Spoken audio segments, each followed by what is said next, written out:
السلام علیکم ورحمۃ اللہ وبرکاتہ۔ سیدنا کریم صلی اللہ تعالی علیہ وآلہ وسلم۔ ہم فرض علوم کورس میں نماز کے ارکان اور چند شرائط جو ہے وہ ہم نے یاد کر لیے تھے، سماعت فرما لیے تھے۔ آج انشاءاللہ عز و جل ہم واجبات نماز یعنی نماز کے جو واجبات ہیں وہ جانیں گے۔ تو یاد رکھیں، نماز میں 18 چیزیں واجب ہیں، اور واجب کا معنی کیا ہوتا ہے؟ واجب کا لغوی معنی لازم ہے، یعنی کسی چیز کا لازم ہونا ہے، اور اصطلاح شریعت میں اس لازم چیز کو کہتے ہیں جس کی دلیل میں کچھ شک و شبہ ہو۔ اور واجب کا حکم یہ ہے کہ جان بوجھ کر چھوڑا جائے تو نماز سرے سے ہوگی ہی نہیں، اور اگر بھول کر رہ جائے تو سجدہ سہو لازم ہو جائے گا، اور سجدہ سہو لازم کر دیا تو جو بھول ہوئی تھی اس کی کمی پوری ہو جائے گی، اور اگر سجدہ سہو بھی نہ کیا، ایسے ہی سلام سے نماز مکمل کر دی تو نماز واجب الاعادہ ہوگی، یعنی دوبارہ نماز ادا کرنی ہوگی۔ اب یہاں سب سے پہلی چیز ہے سورہ فاتحہ کا پڑھنا۔ تو یاد رکھیں، نماز میں سورہ فاتحہ پڑھنا یہ واجب ہے، کیونکہ نبی پاک صلی اللہ تعالی علیہ وآلہ وسلم نے ہمیشہ اس پر مواظبت فرمائی ہے، ہمیشگی فرمائی ہے، اور ارشاد بھی فرمایا ہے، لا صلاۃ لمن لم یقرأ بفاتحۃ الکتاب۔ اس شخص کی نماز مکمل نہیں جس نے سورہ فاتحہ نہ پڑھی۔ تو یہاں پہ یاد رکھیں، اگر کسی نے مطلق قرآن پڑھا اور سورہ فاتحہ نہ پڑھی تو اس کی نماز فاسد نہ ہوگی بلکہ مکروہ تحریمی ہو جائے گی، یعنی جان بوجھ کر سورہ فاتحہ نہ پڑھی تو نماز مکروہ تحریمی ہوگی، اور اگر بھول کر سورہ فاتحہ نہ پڑھی، قرآن کریم کا کوئی اور حصہ پڑھ لیا، تو اب یہ واجب چھوٹنے کی وجہ سے اس پہ سجدہ سہو جو ہے یہ لازم ہو جائے گا۔ اب دوسری چیز وہ یہ ہے کہ الحمد للہ رب العالمین، یعنی سورہ فاتحہ کی 7 آیتیں کہ ہر ایک الگ الگ آیت جو ہے یہ مستقل واجب ہے، ان میں ایک آیت بلکہ ایک لفظ کا ترک بھی کیا تو سجدہ سہو واجب ہو جائے گا۔ تو یہ بندے کو یہ چیز یاد رکھنی چاہیے۔ اب اس کے علاوہ دوسرا مسئلہ یہ ہے کہ سورہ فاتحہ کے بعد ایک سورت یا 3 آیات جو چھوٹی ہوں اور چھوٹی سورت کے برابر ہوں، یا ایک بڑی آیت جو 3 چھوٹی سورتوں کے برابر ہے، وہ فرض نماز کی 2 غیر متعین رکعتوں میں اور وتر و نفل کی تمام رکعتوں میں سورت یا 3 آیات کا سورہ فاتحہ کے ساتھ ملانا یہ واجب ہے۔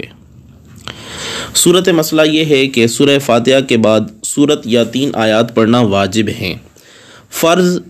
یا تو 2 رکعت والے ہوں گے جیسے کہ فجر، یا 3 رکعت والے ہوں گے جیسے کہ مغرب، یا 4 رکعت والے ہوں گے جیسے ظہر، عصر اور عشاء۔ تو ان کی کسی بھی 2 رکعت میں سورت یا 3 آیات یا ایک ایسی چھوٹی آیت جو 3 کے برابر ہو، یعنی بڑی آیت جو 3 چھوٹی آیات کے برابر ہو، یہ پڑھنا واجب ہے، مگر وتر اور نفل کی ہر رکعت میں سورت ملانا یہ واجب ہے۔ اسی طرح سنتوں کی 4 رکعتیں ہیں تو چاروں میں سورہ فاتحہ کے بعد سورت ملانا یہ سورہ واجب ہے، یہ چیز واجب ہے۔ اور سورہ فاتحہ کے بعد فوراً سورت ملانا ضروری ہے۔ آمین اور بسم اللہ سے فاصلہ کرنے میں کوئی حرج نہیں ہے، یعنی سورہ فاتحہ کے بعد آدمی کہتا ہے آمین اور پھر پڑھتا ہے بسم اللہ الرحمن الرحیم اور اس کے بعد سورت ملاتا ہے، تو ان 2 چیزوں سے کوئی حرج واقع نہیں ہوتا۔ اگر سورہ فاتحہ کے بعد سورت کے متعلق سوچتا رہا یہاں تک کہ 3 بار سبحان اللہ کہنے کی مقدار دیر ہو گئی تو سجدہ سہو واجب ہو گیا، یعنی اگر کسی نے سورہ فاتحہ پڑھی اور سوچتا رہا اب کون سی سورت شروع کروں، اتنی دیر ہو گئی کہ آدمی اس دیر میں 3 مرتبہ سبحان اللہ کہہ سکتا ہے تو اب اس پر سجدہ سہو واجب ہو جائے گا۔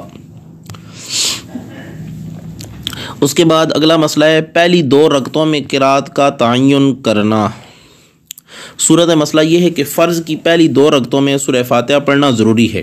کیونکہ نبی کریم رؤوف الرحیم صلی اللہ علیہ وسلم نے اس پر ہمیشگی فرمائی ہے، اس کو ترک کرنا درست نہیں ہے۔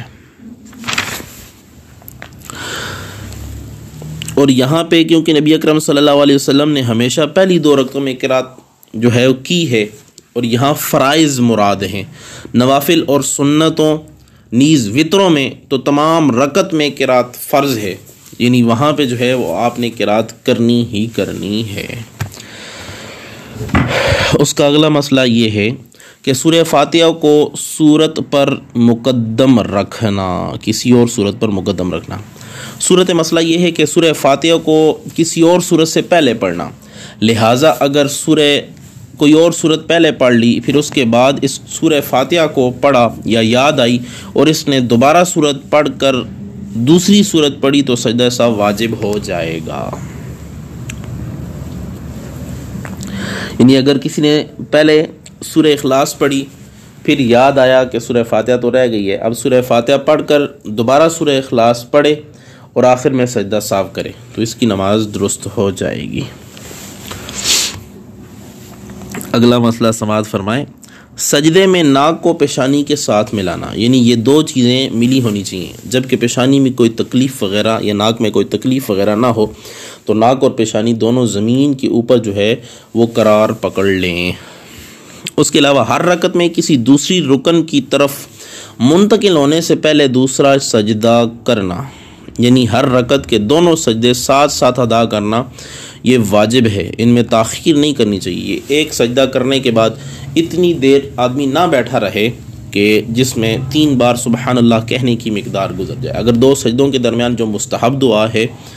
وہ اگر پڑھنا چاہے تو وہ پڑھ سکتا ہے۔ اس کے ساتھ اگلا مسئلہ ہے ارکان کو اطمینان سے ادا کرنا۔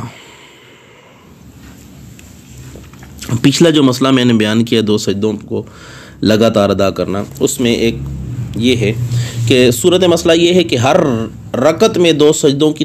درمیان جو ہے وہ ترتیب لازم ہے، لہٰذا جو ہی پہلا سجدہ کرے اس کے بعد دوسرا سجدہ کرے اور نماز کے کسی اور رکن کو ادا نہ کرے۔ اگر ایسا ہوا کہ وہ ایک سجدہ کر کے بھول گیا اور نماز کے آخر میں اسے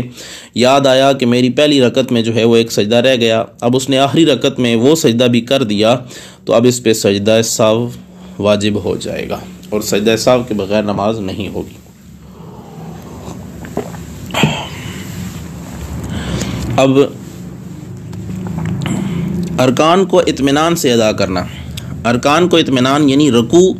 سجود، قومہ اور جلسہ، ان میں کم از کم 1 بار سبحان اللہ کہنے کی مقدار ٹھہرنا۔ بعض لوگ بہت جلدی کرتے ہیں، رکوع کرتے وقت جب آپ نے کہنا ہے اللہ اکبر، اب رکوع میں آپ چلے گئے، 3 مرتبہ تسبیحات مکمل کریں، سبحان ربی العظیم، سبحان ربی العظیم، سبحان ربی العظیم، 3 مرتبہ تسبیح مکمل کر لی ہے،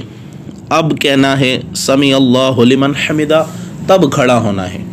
بعض لوگ سبحان ربی العظیم کہتے کہتے کھڑے ہو جاتے ہیں اور کھڑے ہونے کے بعد کہتے ہیں سمیع اللہ لمن حمدہ، تو ان کا یہ تعدیل ارکان جو ہے وہ ٹوٹ جاتا ہے اور سجدہ سہو واجب ہو جاتا ہے۔ اسی طرح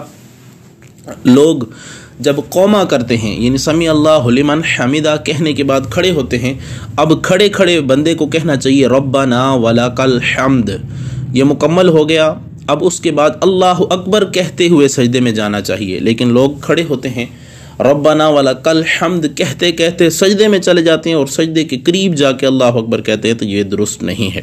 اسی طرح سجدے میں بھی 3 تسبیحات مکمل کرنے کے بعد اللہ اکبر کہیں تو پھر سجدے سے سر اٹھائیں، اور جب اٹھا لیں پھر جب سیدھا بیٹھیں اس کو جلسہ کہتے ہیں۔ جب سیدھا بیٹھ جائیں تو اس میں جو ہے وہ آپ نے 1 مرتبہ سبحان اللہ کی مقدار اور زیادہ سے زیادہ 3 مرتبہ سبحان اللہ کی مقدار وہاں پہ رکنا ہے، رکنے کے بعد پھر دوسرا سجدہ کرنا ہے۔ فوراً جلدی کریں گے، تعدیل ارکان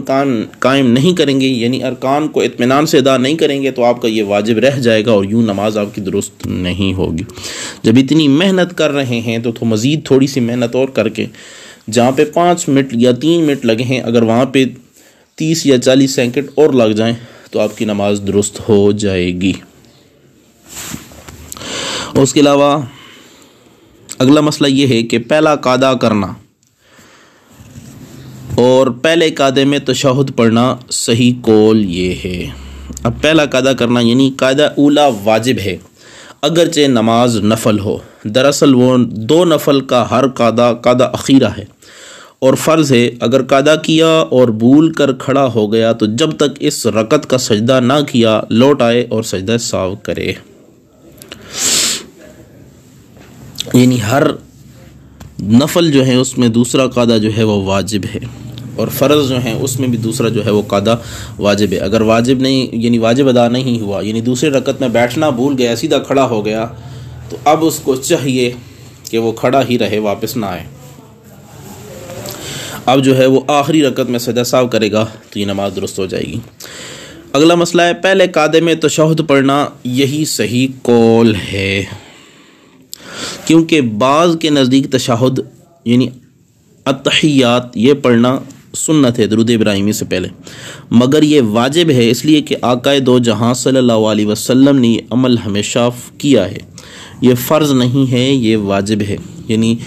اگر کسی نے پہلے قاعدے میں تشہد چھوڑ دیا، تشہد نہ پڑھا، صرف بیٹھا رہا چند دیر، تو اس کا یہ جو ہے وہ واجب ادا نہیں ہوگا۔ اس کے علاوہ آخری 10واں مسئلہ ہے کہ آخری قاعدہ میں تشہد کا پڑھنا، آخری قاعدے میں تشہد پڑھنا یہ بھی واجب ہے۔ اگر تشہد نہ پڑھا ویسا بیٹھا رہا تو اس کی نماز درست نہیں ہوگی۔ تشہد کے بعد فوراً تیسری رکعت کے لیے کھڑے ہونا، یعنی جب تشہد ادا ہو گیا فوراً تیسری رکعت کے لیے کھڑا ہو جائے، تشہد پڑھ کر فوراً کھڑے ہو جائے اور ایک رکن کی مقدار تاخیر نہ کرے، یعنی 3 بار سبحان اللہ کہنے کی مقدار وقفہ نہ کرے، ورنہ سجدہ سہو لازم ہو جائے گا۔ اور ایک وقفے کی صورت ایک یہ بھی ہوتی ہے کہ اگر آدمی درود شریف شروع کر دے، یعنی عبدہ و رسولہ تک پڑھا، آگے درود ابراہیمی شروع کر دے، اگر اس نے یہ الفاظ کہے اللہم صلی، تو اب اس پہ سجدہ واجب نہیں ہوگا۔ اگر کریم آقا صلی اللہ علیہ وسلم کا نام لے لیا اللہم صلی علی محمد، تو اب اس پہ سجدہ سہو واجب ہو جائے گا، کیونکہ اب 3 بار سبحان اللہ کہنے کی مقدار جو ہے اس نے تاخیر کر دی ہے، تاخیر کی وجہ سے اس پہ سجدہ سہو جو ہے لازم ہو جائے گا۔ اس کے بعد اگلا مسئلہ ہے لفظ السلام کہنا واجب ہے نہ کہ علیکم۔ تو یاد رکھیں نماز سے خارج ہونے کے لیے لفظ السلام کہہ کر خارج ہونا واجب ہے، اور لفظ سلام دونوں بار کہنا یہ واجب ہے، اور لفظ علیکم کہنا سنت اور ورحمت اللہ یہ کہنا مستحب ہے۔ یعنی یوں کہنا ہے السلام علیکم ورحمت اللہ، السلام علیکم ورحمت اللہ، یوں جو ہے آدمی نماز سے خارج ہو جاتا ہے، باہر ہو جاتا ہے۔ وطر میں دعائے قنوت پڑھنا، وطر میں دعائے قنوت پڑھنا بھی واجب ہے۔ وطر کی تیسری رکعت میں رکوع سے پہلے جو تکبیر کہی جاتی ہے یہ بھی واجب ہے، اسے تکبیر قنوت کہا جاتا ہے، اور اس تکبیر کے بعد کوئی بھی دعا معصورہ پڑھنا واجب ہے۔ یعنی اللہ اکبر کہنا ایک دفعہ، یعنی تکبیر کہنا یہ بھی واجب ہے، اور دعائے قنوت پڑھنا یہ بھی واجب ہے۔ اگر کسی نے جو ہے وہ تکبیر قنوت بھی نہ کہی اور دعائے قنوت بھی نہ پڑھی تو اس پہ آخر میں سجدہ سہو واجب ہو جائے گا۔ دعائے قنوت پڑھنا بھول گیا تو آخر میں سجدہ سہو کرے گا تو اس کی نماز جو ہے وہ مکمل ہو جائے گی۔ اس کے بعد اگلا مسئلہ یہ ہے کہ عیدین کی نماز کی تکبیرات کہنا، عیدین کی نماز میں تکبیر تحریمہ کے علاوہ جو 6 تکبیریں ہیں وہ بھی واجب ہیں۔ کسی ایک کے ترک پر بھی سجدہ سہو واجب ہو جائے گا، کسی ایک تکبیر کو بھی ترک کیا تو سجدہ سہو واجب ہو جائے گا۔ اس کے بعد ہے کہ ہر نماز کے شروع کرنے کے لیے تکبیر کا تعین کرنا، یہ کام صرف عیدین کے لیے خاص نہیں ہے۔ صورت مسئلہ یہ ہے کہ لفظ تکبیر صرف عیدین کی نماز کے لیے ساتھ خاص ہے یا ہر قسم کی نماز شروع کرنے کے لیے تکبیر کے الفاظ ہیں، تو صحیح یہی ہے کہ جو بھی نماز شروع کرنی ہو اس کے شروع میں تکبیر والے الفاظ ہونا چاہیے، اللہ اکبر، اللہ اعظم، اس طرح کے الفاظ جس سے تکبیر مراد لی جا سکتی ہے۔ تو واجب ہونے کی وجہ نبی پاک صلی اللہ علیہ وسلم کا ہر نماز شروع کرتے وقت اس پر ہمیشگی اختیار کرنا ہے۔ اس کے بعد اگلا مسئلہ یہ ہے کہ عیدین کی دوسری رکعت میں رکوع کی تکبیر کہنا یہ بھی واجب ہے۔ عیدین کی دوسری رکعت میں جو تکبیر رکوع ہے وہ بھی واجب ہے، اس لیے کہ یہ واجب تکبیرات کے ساتھ ملی ہوئی ہے، جبکہ پہلی رکعت کی تکبیر رکوع ان زائد تکبیروں سے ملی ہوئی نہیں ہوتی۔ اس کے بعد اگلا مسئلہ یہ ہے کہ فجر، مغرب اور عشاء کی پہلی 2 رکعتوں میں اگرچہ قضا ہوں، جمعہ، عیدین، تراویح، رمضان میں وطر پڑھتے وقت امام کا بلند آواز سے قرات کرنا۔ اور اگلا مسئلہ ہے ظہر اور عصر کی تمام رکعتوں میں، مغرب و عشاء کی پہلی 2 رکعتوں کے بعد اور دن کے نوافل میں آہستہ قرات کرنا یہ واجب ہے۔ تو یہاں پہ یاد رکھیں جن نمازوں میں بلند آواز سے قرات کرنا واجب ہے، اگر ان میں کسی نے آہستہ قرات کی تو سجدہ سہو واجب ہو جائے گا، اور جن میں سری قرات ہے یعنی آہستہ آواز میں، ان میں بلند آواز سے قرات کرنے کی صورت میں سجدہ سہو واجب ہو جائے گا۔ اور سیدی اعلیٰ حضرت امام احمد رضا خان فاضل بریلوی رحمۃ اللہ علیہ فرماتے ہیں، امام اگر ان رکعتوں میں جن میں آہستہ پڑھنا واجب ہے ان میں بلند آواز سے اتنی قرات کرتا ہے جس سے فرض ادا ہو سکے، اور وہ ہمارے نزدیک یعنی امام اعظم ابو حنیفہ رحمۃ اللہ علیہ کے نزدیک ایک آیت ہے، بھول کر بآواز بلند پڑھ جائیں تو سجدہ سہو واجب ہو جائے گا، اور اگر اس مقدار سے کم مثلاً ایک آدھا کلمہ بلند آواز سے نکل گیا تو اس میں کوئی حرج نہیں ہے۔ یہ حکم امام کے لیے ہے اور منفرد کے لیے اس سے بھی زیادہ احتیاط ہے، تو اس فعل سے کوشش کرنی چاہیے کہ جان بوجھ کر بھی بچے، اور سہو واقع ہو تو سجدہ سہو بھی کرے، یعنی اگر بھول ہو گئی ہے تو اسے چاہیے کہ سجدہ سہو بھی کر لے۔ اس کے علاوہ یہ بھی یاد رکھیں کہ آہستہ پڑھنا یہ ہے کہ کم از کم خود سنیں، اور اگر اپنے آپ کو بھی آواز نہ آئے تو یہ قرات ہی نہیں ہوگی، اور اس طرح نماز ہی درست نہیں ہوتی، یعنی دل میں کسی نے پڑھ لیا، ہونٹ بالکل حرکت ہی نہیں کر رہے، اس کی نماز نہیں ہے، اس کی نماز ہی نہیں ہوتی۔ اتنی آواز سے کم از کم پڑھنا چاہیے جو آہستہ ہوتا ہے کہ کم از کم اپنی کانوں تک آواز آئے، اور جب قرات کی جاتی ہے تو وہ پھر دوسرے لوگوں تک سنانا ہوتا ہے۔ تو یہاں پہ بھی یاد رکھیں کہ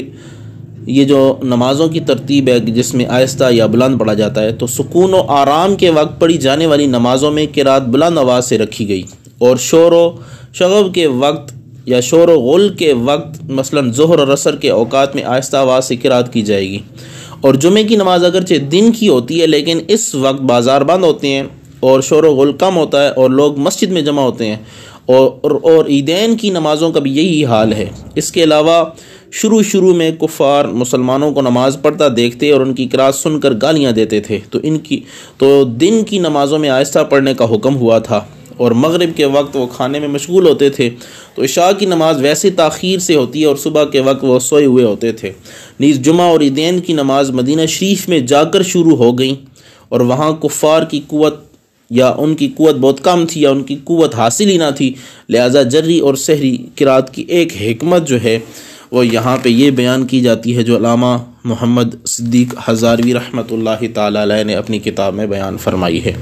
اس کے علاوہ اگلا مسئلہ یہ ہے کہ جہری نمازوں میں تنا پڑھنے والے کوئی اختیار ہے،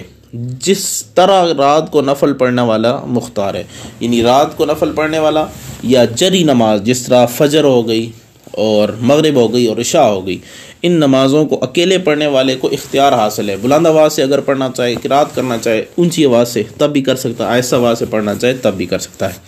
اگر عشاء کی پہلی 2 رکعتوں میں قرات چھوڑ دی تو دوسری رکعتوں میں فاتحہ سمیت بلند آواز سے پڑھے، اور اگر سورہ فاتحہ کو چھوڑ دیا تو دوسری رکعتوں میں اس کا تکرار نہیں کرے گا۔ اس کی وجہ یہ ہے کیونکہ فرضوں کی دوسری رکعتوں میں سورہ فاتحہ پڑھنا ضروری نہیں ہے، لہٰذا جب ایک بار فاتحہ پڑھ لی تو پہلی 2 رکعتوں کی جگہ فاتحہ کی ادائیگی ہو گئی، اب دوبارہ پڑھنا نوافل میں تو جائز ہے، فرائض میں جائز نہیں ہے، لہٰذا ایسی صورت میں سجدہ سہو لازم ہو جائے گا۔ یہ امام کے لیے ہے، نہ پڑھنے والا آدمی جو ہے وہ چاروں رکعتوں میں نوافل کی یا فرائض کی چاروں رکعتوں میں جو ہے وہ سورہ فاتحہ پڑھنے کے بعد بھی جو ہے وہ سورت ملا سکتا ہے۔ تو ان مسائل میں اگر کوئی ایسا مسئلہ جو آپ کو سمجھ نہ آیا ہے تو وہ آپ جو ہے وہ دوبارہ پوچھ سکتے ہیں۔ اگلی کلاس میں انشاءاللہ نماز کی سنتیں بالتفصیل بیان کی جائیں گی۔ السلام علیکم ورحمۃ اللہ وبرکاتہ۔